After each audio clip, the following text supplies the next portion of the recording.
Welcome to the Slop Farm. Enjoy the video. You start by getting the tech talking, power on the Quest 3 and the TV, and make sure both are on the same Wi-Fi network.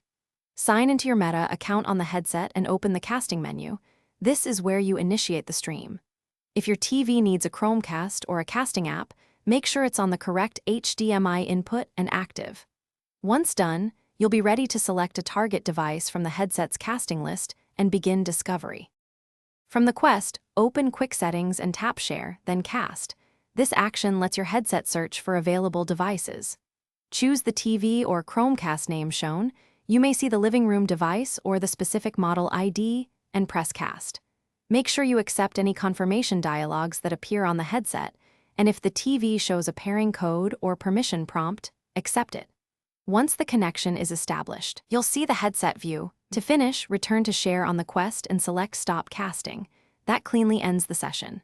If the stream is choppy or delayed, move the Wi-Fi router closer, switch to 5 GHz if available, or reduce other active network devices to improve bandwidth.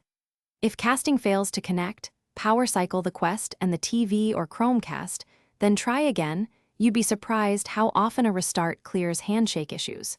If problems persist, confirm both devices still share the same.